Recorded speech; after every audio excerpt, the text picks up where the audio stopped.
Welcome back to How to Leave a Cult. I am your host, Brooke Walker, and today we're concluding our powerful four-part conversation with Lane Kamp.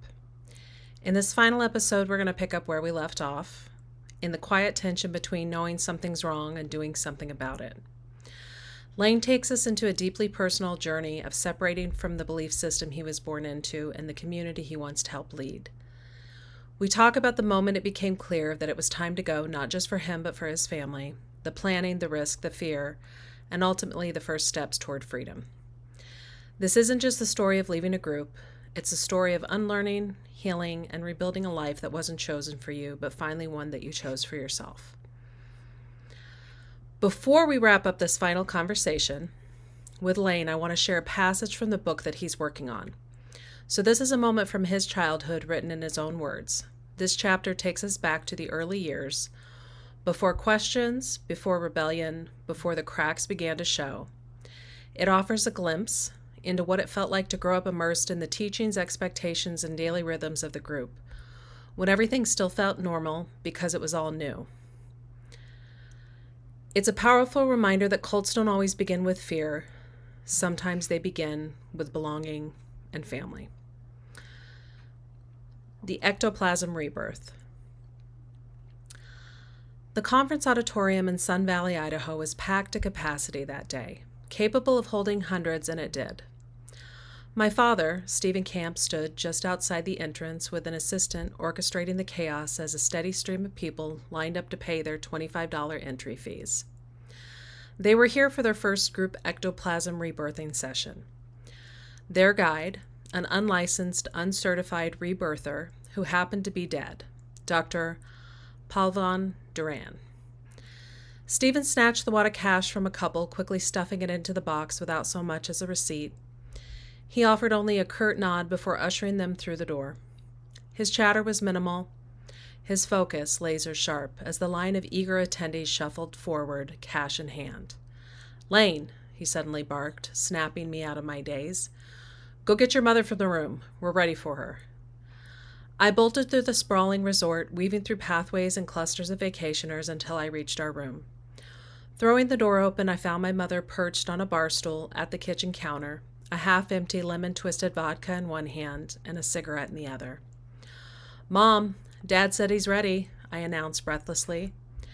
She took a slow drag from her Benson and Hedges, exhaling a plume of smoke as she gave me a crooked smile. "Those people can all fucking wait, my dear," she said, pulling me into a quick hug and planting a kiss on my forehead. She turned back to the counter, casually touching up her makeup in a compact mirror. Then, with an unhurried precision, she poured another vodka into a plastic cup, grabbed her cigarette, and waved me toward the door. "All right, lead the way." Stephen stood alone at the door, watching us as we walked down the path toward the main entrance. A broad smile spread across his face as we approached. Was he happy to see my mother, or was he just happy he just collected over $12,000 in entry fees? Probably both. He leaned in to kiss my mother, then gestured for us to enter, and the door clicked shut automatically behind us. The low murmur of conversations filled the conference room, its echoes bouncing lightly off the walls. There were no chairs or tables, only a huge open space of carpeted floor. Standing room only. As we made our way to the front, my mother took her designated chair, settling in to it with a practiced grace. I sat cross-legged on the floor about 4 feet in front of her, the distance feeling both intimate and performative.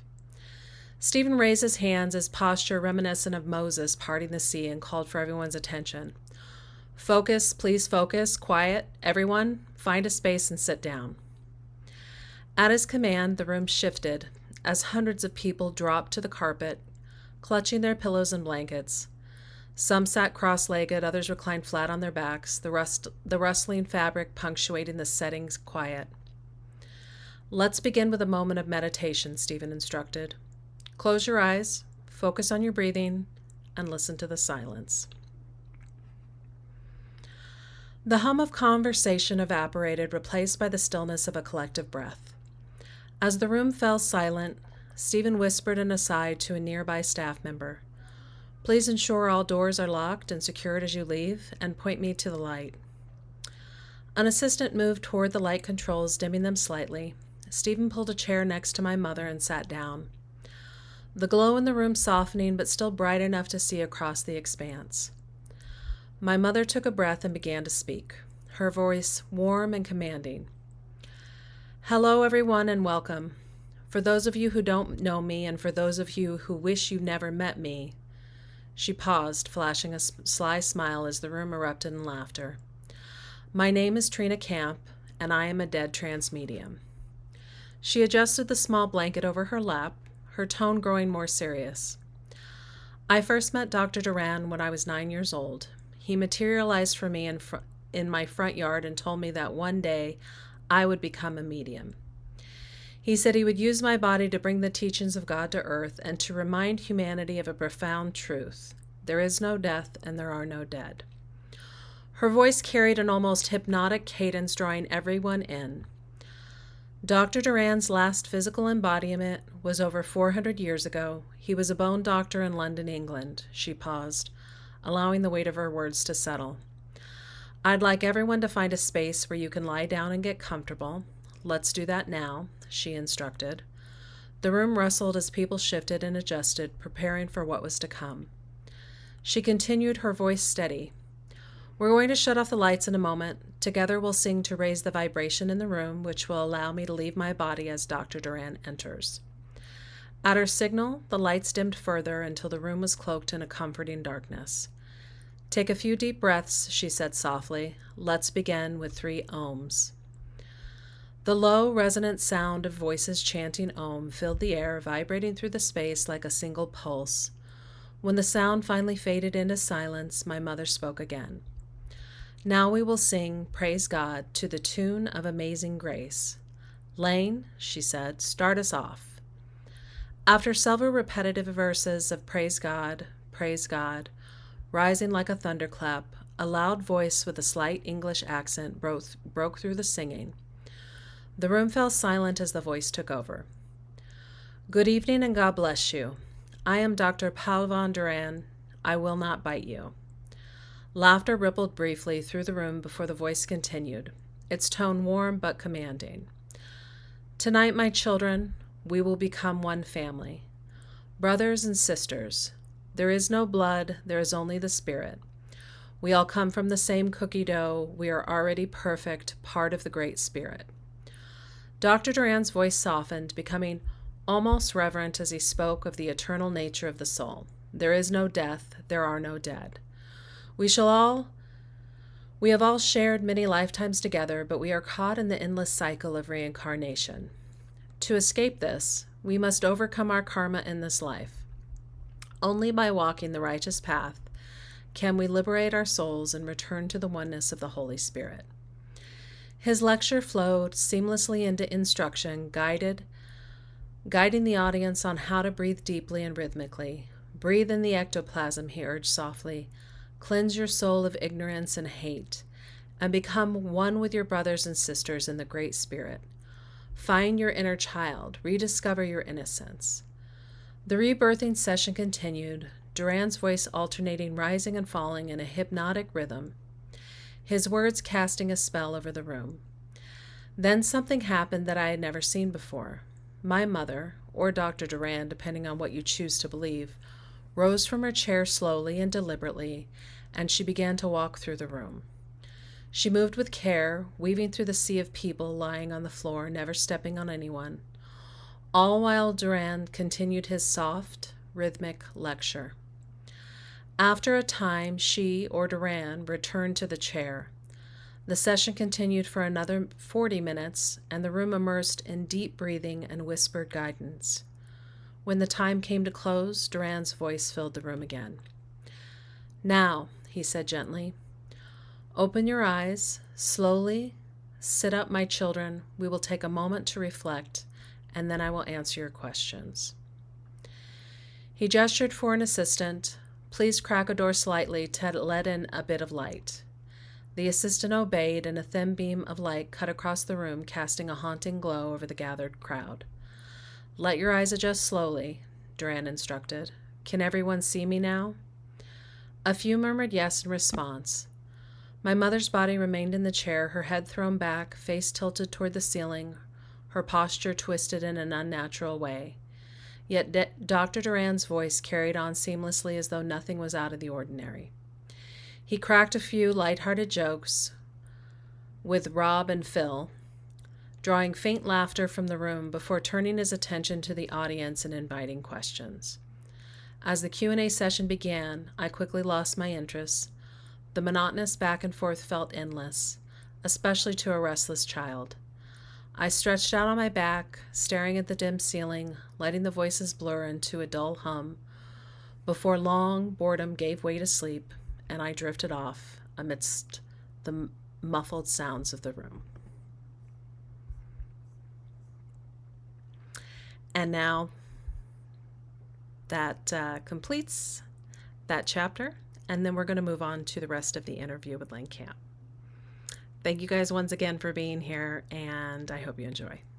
I was like, that was where I drew the line when they were going to force my kids to marry.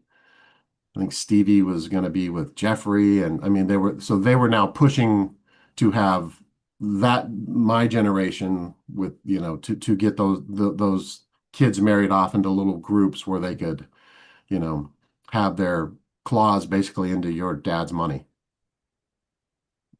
I said no, absolutely not. And actually, we got into a big fight, and I threw a drink in his face and left the house. Was that when you were still living up in Tono Village, or had you moved back to Mesa by then? Um, I was still living in the village. Yeah.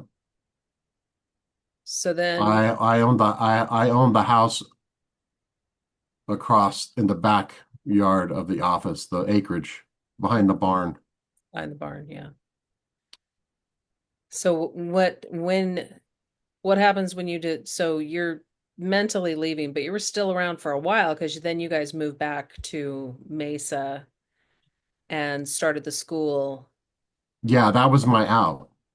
So what happened was that was my out. So what happened was is Steve ended up wanting to go do something else, basically not deal with the school anymore. He needed to do law full time or whatever he was going to do. I don't know. But he at the time was going to, can't remember what he was going to do. But basically leave the school from running the finances of the school. And I took that over. Um, I ran the finances of the school. And then eventually we came up with the idea. I was going back and forth working in the valley, and we came up with the idea of starting a little school in the valley. And so I glommed onto that and did some research, and it happened that there was a little school building for sale real close to the house. Um, so let's see.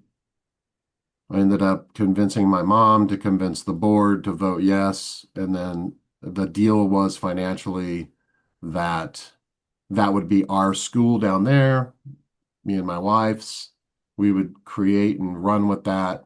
And I would keep those finances and be able to pay teachers or pay myself, me and Nicole, for teaching. And then at the same time, I was still doing the finances for the big school, but then that got handed over to Elaine briefly. Elaine Carlton, and which Stephen Camp didn't do any of that, but he ran it and had her do all the work and decide what was going to go. So um, I bought the building down there, the little red schoolhouse building, Right. that old, and yeah, got it renovated, did all that stuff, and then me and Nicole set up shop, and then from there things escalated and just got worse and worse. Like our relationship with my parents and the whole cult was slowly fading away. But we were out of the village and we were in 915. And eventually I got him to swap out. Um, we swapped properties.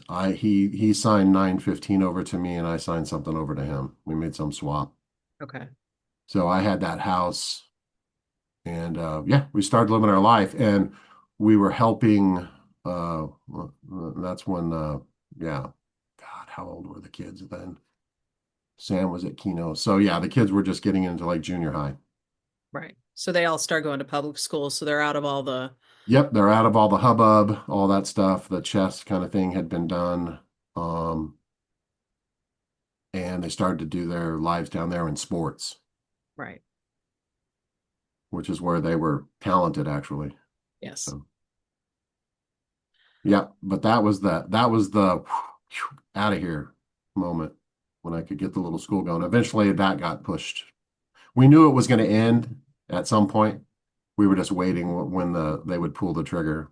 And I was, of course, accused of taking like $500,000 or $400,000. It's Pretty like, really? Yeah. I mean, they accused That's me of forty stealing thousand money. dollars. Yeah. Yeah. Like during the state audit, you get audited every year and all that stuff has to be just perfect. Like that wouldn't have been seen.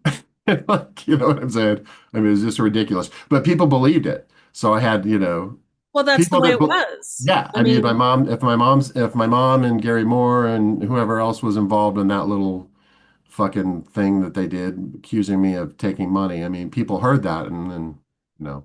So, as we started to leave, we got more shamed and shunned. It's called shaming and more shunned, right? yeah, no, Marlo sicked me on Nicole at one point. Yeah, And I he mean, was devious like that too. She yeah. tried to, yeah, Marlo called me and told me that you guys were being really mean to my kids at the school because she was helping out at the school down there. for a little while she did, yeah. Yeah. That ended luckily. Got that over with. Yeah, that was. And Yeah, then and at the time too. So the other thing is I was going back and forth between Mesa and Tunnel Village, still teaching and doing the finances. And there was it was so obvious what he was doing. So he told me, this is Stephen Camp. He said, "Here's what I want you to do." He said, "I want you to stay up here in Tunnel Village, and you can do the school from up here, and let me go down and move down with your wife in the house down there." And I'll take care of your kids and all that and see that they get into school and help out with, you know, basketball or whatever needed to be done. And he wanted me to stay up there. And it was just like the weirdest thing in the world. It's like, that's not gonna happen. We're not doing that one. Yeah. So my wife could serve him hand and foot, feed him. I don't know. So he could get his claws into her and my kids. Yeah. That was an oddball thing that happened. Yeah. Very so strange. then you guys so how does the school end that you guys started? I mean, what did ha I mean, Um, what eventually happened was I was asked to resign, and because I was being confronted on a weekly basis. At this time, by now, I think Harper was gone to Cal. Um, I was being confronted. So we had Rafael at one time working there, and we were paying her, right. and Luke. Well, I think we had Luke for a little bit, and I wasn't a natural teacher like that, so I wasn't good at it anyway. But um, what happened was is we were constantly being pressured that anything that we did, well, it was the money. So we had our 50 kids or whatever, and we were using that money to pay our two teachers and me and Nicole a salary. And they saw that on the books. They knew what was going on. So it was about money ultimately. So I think he would get people to call and kind of do their little number on me on the phone. So I got a call from Mike Harper. I got a call from my sister, Marlo. I got a call from somebody else. I don't remember. You're not doing what Dr. Duran says. It's Dr. Duran's school. So it was pressure, pressure, pressure.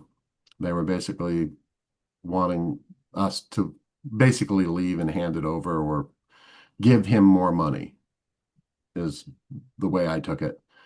But the fact that it was those two people calling was just like, oh God, this is so obvious. He put them up to this. So, or someone put them up to it. Right. But yeah, and it was just the most sanctimonious, self-righteous, arrogant Yeah. So I have to call Dr. Duran everything I do. It's like everything I do, every little decision I make. Do Yeah. you remember what year it was that you guys left? I don't. I don't. I mean, eventually I'll have it all mapped out. I'm getting there. I'm in the I'm in the 90s somewhere. I've got my timeline for my book. I'm thinking I'm like at 1992 now. So So you got so so you're yeah, still living in the house in the block, which is across from the other house. Who was living across? Was I living across the street from you when you Jessica was there. was I gone? I think you were there for a little bit and then gone. Okay, I Yeah. moved out by then. Yep. Yeah, she was across the street, and that was not a good thing. Me and her didn't get along at all. Right.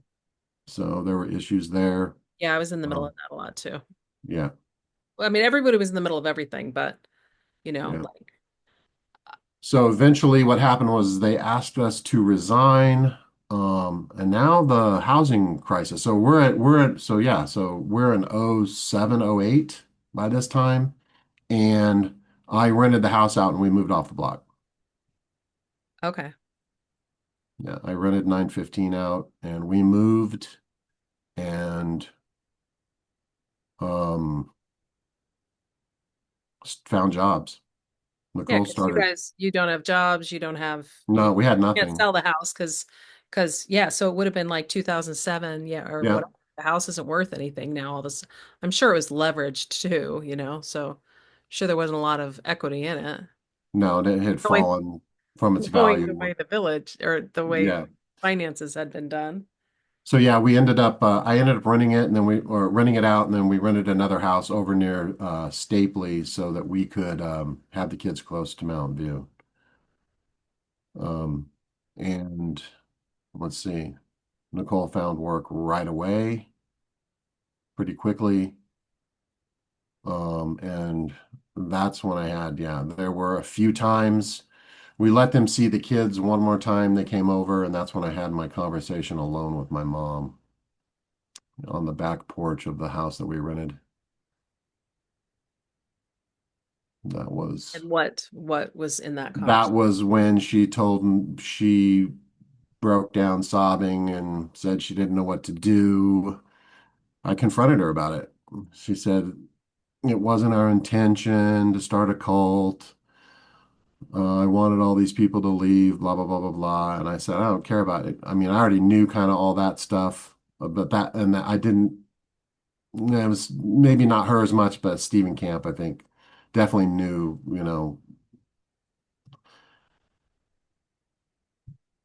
I think he was more motivated than her. But the point of the conversation is that she admitted to me, I just point blank, I said, you're lying. This is all fake. She said, yeah, she was younger. She didn't know what to do about money. She had no other career, blah, blah, blah, blah, blah. And she told me it was, that was the way she was going to make money and that it was fake. So she And admitted that I already knew this. I her just wanted her trance to was admit it fake. to me. What's that? She admitted her trance was fake. Yeah. She admitted it was fake. And so, it wasn't really a bombshell like that, but it was like nice and reaffirming. And I didn't go spouting it out to anybody or saying anything. They left our house, and then I think a couple days later, I ended up calling one of my sisters, I don't remember which one, and telling them about the conversation. And immediately they made excuses. Well, she was probably just drunk telling you this. And so, denial, denial, denial.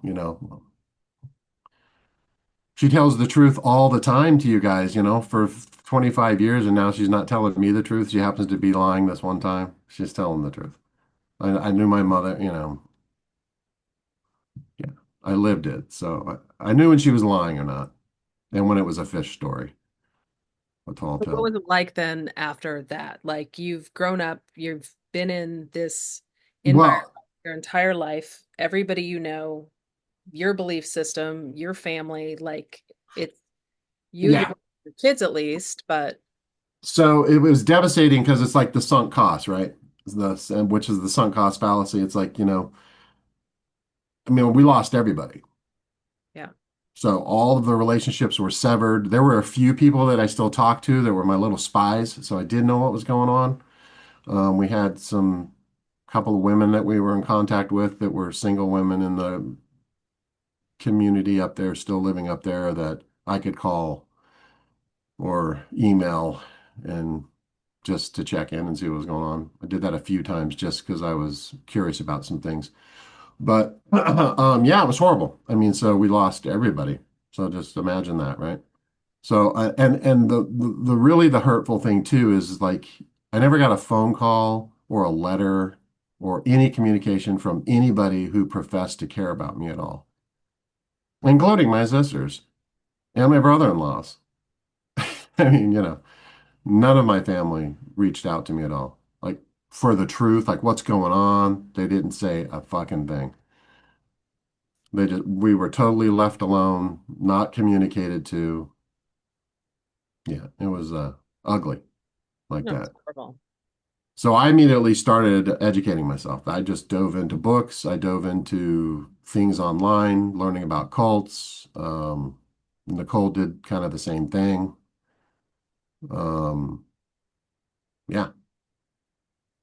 Did you know immediately, like the minute like you left and you're like, oh my God, that was a fucking cult, or you like knew the whole, yeah. At what point did No, it occur to you? no. You mean when we like packed up the day I packed up and left type Yeah, of I thing? just mean like what was the timeline on when you were like it was a cult and you start looking up cult stuff? Like, is it like 6 months, a year? Is it Oh no, immediately. immediately? Yeah. Yeah, I started immediately. I mean, getting all my energy and everything was put into getting out and survival. So once we lost the little school, it was all about survival and getting our act together. So there was no time. So it probably took a couple of weeks, maybe 2 or 3 weeks after getting settled into this house that we found to rent and getting, everything kind of settled, um, that I started to do research like online and start figuring out, okay, I already knew it was called. I knew who my parents were, but I started to research, sociopaths, narcissism, you know, children of alcoholic parents. I had to look at my own alcoholism at that time to mask things I was drinking horribly. Um, you start to just flail. And that's when I ran into Sean, actually. Nicole ran into him, which was a huge, huge help And to who? run into. I ran into another kid who had been through, well, Colt was totally different, much larger, but I ran into this guy named Sean Prophet who pretty much helped me over the next 4 years unwind everything. So he was in a lot of ways my therapist, and just taking advice from him and reading things and educating myself. I had no education at all like that, you know. So there was just a lot of reading, a lot of talking to other people and doing a lot of research. And yeah, it was tough. And it still triggers and comes back up today. But losing all the people, I think, was the biggest emotional like hit, you know? I think it still hurts. Yeah. And I think I don't know that you ever get over it. I'm not sure if um you ever get over it. But yeah, and I reeled for a long time on, did they do this on purpose? Was it something that was completely, I mean, as far as the group being a cult like that, I don't know. But I definitely know that they took advantage of people on purpose and they were very um, zeroed in on certain people with money, and that was all very premeditated. For Yes. sure. Because when I look back and I would see the people who would come through the community and leave, I mean, he always got somebody for some money and then they took off. Right. And sometimes they paid for a seminar. I mean, sometimes they paid for, you know, but usually it was more than just their seminar fees or their, workshop fees or, their trance fees. You know. Right. If only he could have gotten Michael Crichton to move. But that didn't happen. Never So, those. no. Um, how long do you feel like it took you to, I mean, I don't know if rebuild is the right word but even just like stabilize? I mean, because it's like it's hard to like I understand how hard it is to like I mean, because you're leaving, you're financially just broken because of everything you've been through, and you have never saved a dime coming out because Right. you weren't Yep. allowed to save a dime, so you hardly had enough money probably to even put rent down on a place. Yeah, barely. Yeah. So, like, how long do you feel like it's taken? I mean, if you feel like you've stabilized in some way, or I think it probably took us maybe a year and a half, 2 years to feel like, okay, this is our life now. This is what we're doing.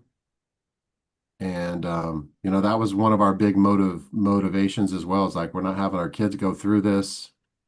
Me and Nicole were always hush hush, wink wink. We're gonna go. We gotta get out of here. It's not. So I mean, our motivation was to have our kids get into school, get into college, get educations. That was definitely her big thrust, and so it was mine as well.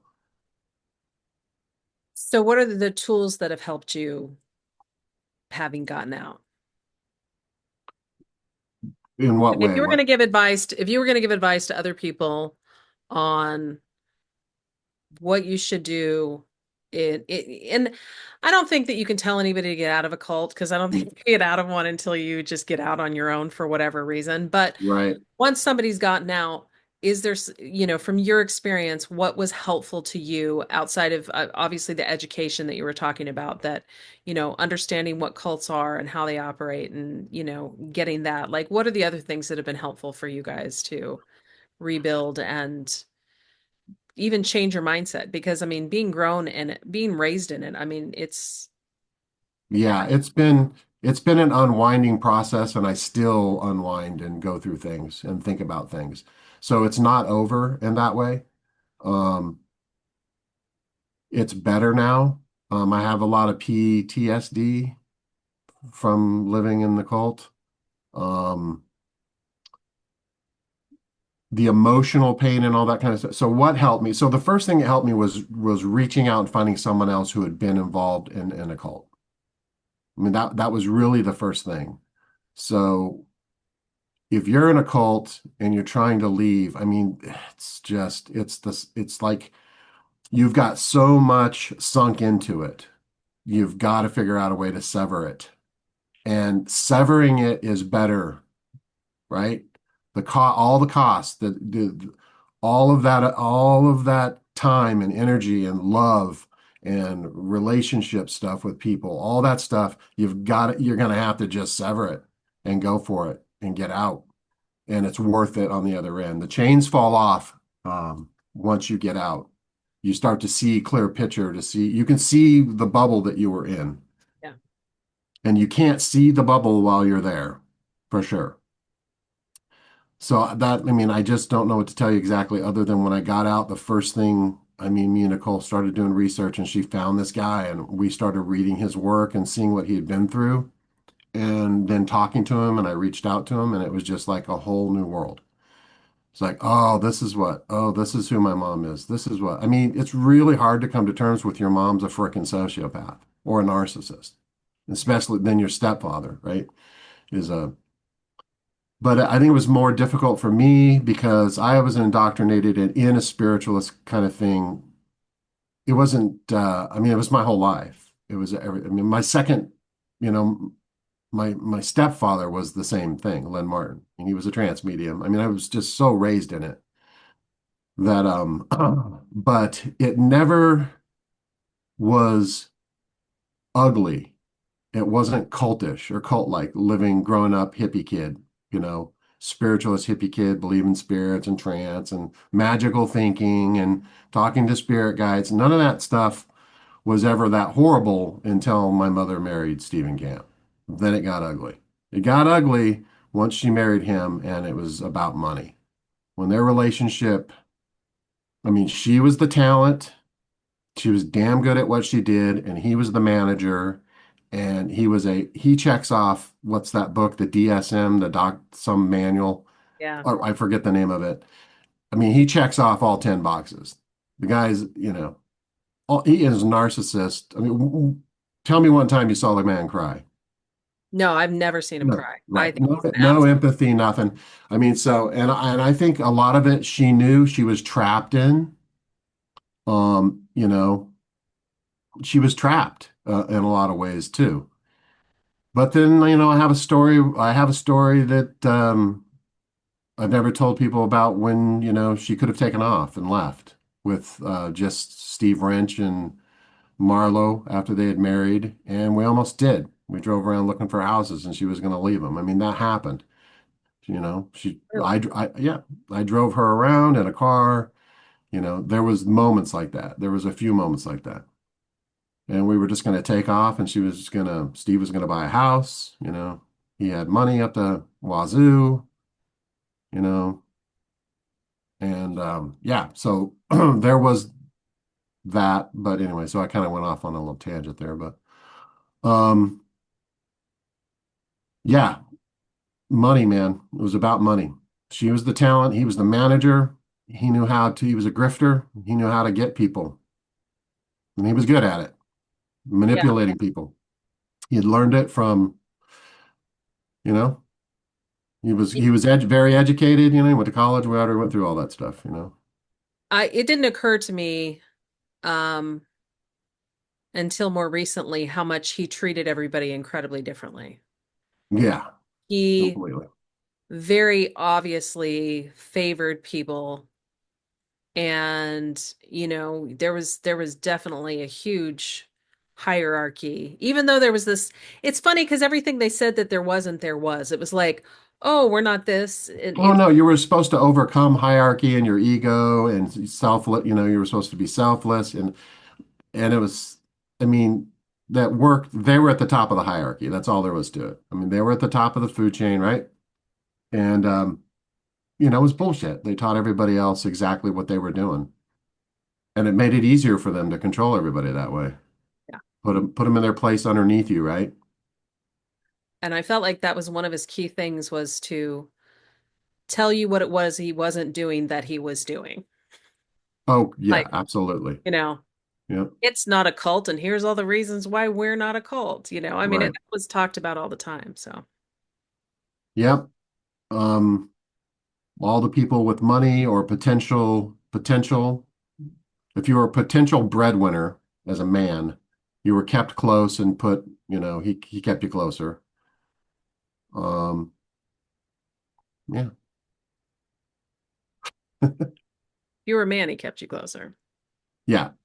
And there were some men there that there was relationships there that broke up and the single women had nowhere else to go and they had kids and they had to stay. There was nowhere else for them to go.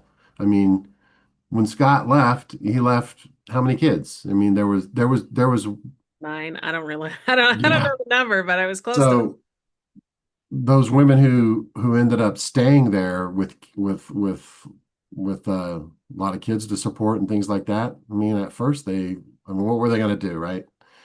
So he could do whatever he wanted with them. He had control basically over their kids, and he related to them however he did, and did whatever he wanted to do with them, and manipulate them and make them do whatever, you know. I mean, so Well, I'm like, anything else that you think is important to share about how it all ended, or well, I mean, that's kind of the story I told you, how it ended for me and Nicole. Um, So, I mean, there's so many little stories about things that happen to people and little abuses, big abuses, little abuses. I don't think we could possibly cover it all, um, even with a bunch more interviews. But was there anything else you wanted to ask? Can't think of anything. Did I answer all your questions? You want me to go more detailed or deeper Yeah, on it? yeah. No, I just wanted to kind of like end on like if you had anything to share, if you had anything to share with people about what this experience has. I wouldn't want to wish it on anybody. Yeah. No, it hasn't been good. I mean, I think I'm a rarity. I mean, children of cult leaders like this it's a rare thing. So I mean, even though everyone was abused and emotionally, some physically, all of it spiritually, um, my case is very unique in that my mother was who she was with this trance stuff. So, um, first of all, that's kind of a goofy, non-mainstream kind of religious thing, right? Anyway, so my um I mean, to me, religions are just cults anyway. That's just economy of scale, right? They're just bigger. And they've got a book everybody can follow or whatever. Um, yeah, I don't know what to tell people. It's if you're being asked to do things that you don't feel good about in your gut, or you don't have control over your life, and you're not independent in that way. Um, you're being asked to, I guess, influence or abuse other people. That's what happens a lot in those groups. Got the hierarchy, you got people have egos and ambitions. I mean, a lot of people were told that they were leaders or they were a minister or they were this, and they gobbled it up, right? Because it took them to the top of the heap. And so they didn't have to, it gave them a sense of power, right? Gives you a sense of power. Yeah. So having power over people. So that's a hard one. You got to internally check that somehow. Yes. I think yeah, there's a lot of situations where I think that that was part of it too. Yep. Yeah, there's a lot of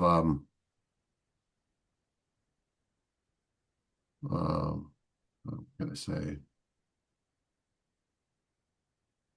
There were people that abused their power that was given to them for sure. Yes. You know. So maybe I'll read your outline. We're gonna do one more. I'll read your outline better next time and Don't worry about maybe have some better thoughts for you about how to leave a cult. It's probably one it. of the hardest things in the world to answer, really, how to leave a cult, man. I think everybody does it differently. Yeah, I think everybody has to kind of go their own way about it, and it's definitely not the initial getting out so much as it is like just to me how to like rewire the way you think in some way from all the gaslighting that you've experienced your whole life. It's And horribly damaging. I mean, definitely getting therapy yeah, for people who can do that, get therapy. Yeah, all the gaslighting and the whole, I mean, you just have to break down everything that you have to unlearn everything that you learned and thought was true. You have to start all over. it You have to is. start from scratch, literally start from scratch. I don't care what kind of cult it is. You got to start from scratch. I started questioning everything that I thought, which Yeah, was maddening in some ways, but I was also raising teenagers and I was consistently reminded at the time about, my parenting at the time, which was very dysfunctional. And what I kept thinking was like, well, this is how I was taught, and I hated it. right. So maybe this isn't the right way. And I just used that as just something to keep revisiting whether it was right. On the way you parented. Yeah. Yeah, because yeah, I mean, you were raised, I mean, when did you got there at 7, 8 years old? Yeah, I was 8. So you pretty much indoctrinated too at a very young age, and you lived it. Like you went through the whole thing. So you were molded into this, person who was supposed to do things the way you were taught to do it, and then now you're out and you're trying to raise your kids, and so you're doubting yourself all the time. Yeah. Yeah, and they were teenagers, so they were rebelling very normally, Yeah. and also because I was just trying to control them the way that I had been controlled, and I was like, and so I had to rethink, like, okay, maybe that's not the best way to parent. Yeah. So we were very controlled. I mean, even though there was the alcohol and the liquor and the cigarettes and all that kind of thing, I mean, I know that that sounds like, it was uh, a big deal in that way. And of course it was unhealthy and there was horrible abusive alcoholism that went around, but um, the amount of control that all of the people in the cult or the community experienced was pretty intense, especially the kids. Yeah. So yeah, there was no like normal kind of parenting in that way at all. Like normal things that were just normal teenage things were um um in my opinion, over disciplined, over criticized, over and then you were blackmailed as a child and it was held against you, and your correction for doing something wrong like that was pretty intense. If you got caught doing whatever, I don't know what it would be, but or acting out or so. Could have been minor, could have been huge, could have. Yeah. No, nothing was huge. I mean, it was all normal teenage shit. Yeah, pretty much. Yeah. Yeah. For teenagers. I mean, I never had any friends that were teenagers with me. So that's the thing. You guys had a different experience. Remember, I was on my own. I mean, I was a teenager with friends, um, outside of the community and in outside of, I lived in the valley when I was growing up, there was no, I mean, the first kind of kid who was my age and he was older was Michael Harper. There was no other like friends I had that was my age so I didn't run around with anybody. You know what I'm saying? Even the people who came through the cult early as I was growing up, they were all families who had younger boys or girls, and I was still just that age where there was never a friend. Right. Right. Yeah, it was very strange like that. Yeah. And then we grew up too quick. I mean, we grew up very fast, and there was a lot of demands put on us, like all of the kids in the cult. There was huge demands put on you, um, you know. So Yeah. No, you were not allowed to be a kid. no. All right. Well, All thank you. right. So I'll stay online so we can talk, right? A little bit.